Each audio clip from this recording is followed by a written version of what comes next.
peut-être le début de la Troisième Guerre mondiale. On dirait que je suis seul à penser que ça achève notre affaire. J'espère juste accomplir une couple de trucs là, avant de...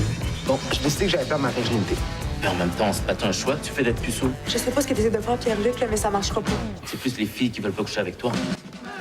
Bon, bien, le sujet est très, très clair Oui. quand on écoute cet extrait-là. Film québécois pour les ados qui est à l'affiche depuis hier. Est-ce que vous l'avez vu, Stéphane? Je l'ai vu et le questionnement pendant tout le visionnement, est-ce que c'est un film qu'on doit aller voir avec ses parents? Si vous avez, avec votre adolescent, là, tous les sujets sont permis, une communication là, extraordinaire, vous pouvez y aller, vous pouvez vous asseoir à côté d'eux. Si il y a peut-être plus de gêne, vous pouvez être installé ailleurs dans la salle de cinéma ou aller voir autre chose.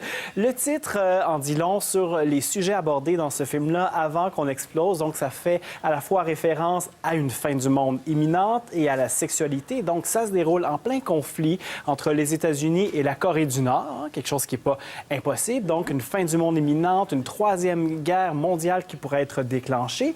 Et en même temps, il y a Pierre-Luc, un adolescent qui habite à Baie-Saint-Paul, qui se dit, si on va tous mourir, moi, je veux avoir connu une relation sexuelle avant de mourir. Je veux savoir c'est quoi faire l'amour. Tous mes amis ont fait l'amour à part moi, alors je veux savoir c'est quoi.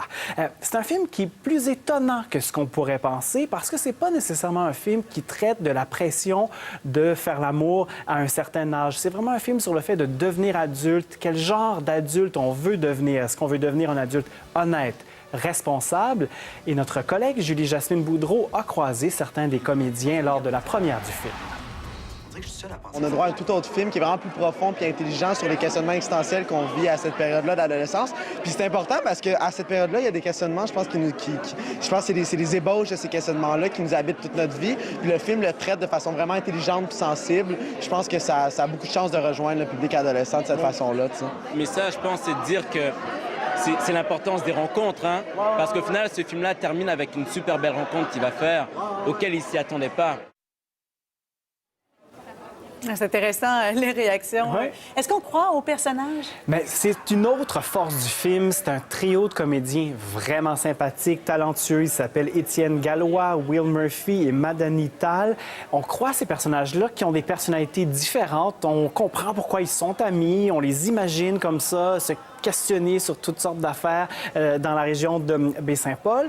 Il s'agit du premier long-métrage de Rémi Saint-Michel qui a fait du court-métrage dans le passé et qui, là, pour ce film-ci, renoue avec le scénariste Éric Kaboulian, à qui on doit le scénario de Père en flic 2. Les deux avaient déjà travaillé ensemble pour un court-métrage qui s'était retrouvé à la Semaine de la critique du Festival de Cannes en 2014. Donc, c'est une chimie qui opère. Et je vous disais que c'est un film qui est étonnant, donc, pour les sujets abordés, mais aussi pour ce mélange assez audacieux de comédie et de drame. Au début, on s'installe devant ce film-là, puis on se dit, ben oui, on est dans une comédie pour adolescents, un peu vulgaire, un peu comme American Pie à une certaine époque, mais le film avance et on est plongé dans une ambiance vraiment angoissante. Après tout, ben oui, la fin du monde arrive peut-être, et donc ça se déroule dans ce film-là, et donc ça devient un film assez dramatique, merci, et assez profond, merci. Donc voilà pourquoi c'est un film encore plus étonnant. Quel groupe d'âge maintenant? À quel âge on doit aller voir ce film-là en salle? Je vous dirais précisément peut-être plus entre 14 et 16 ans. On peut étirer ça 12 ans peut-être, 18 ans très certainement. Moi, je le recommande. Je pense que vos adolescents vont vraiment passer un bon moment. Donc, à l'âge des grands questionnements sur la sexualité. Oui, et il faut être assez grand aussi pour voir ce film-là, juste assez grand. Oui, c'est ça. Merci. À plus tard, Merci. Stéphane.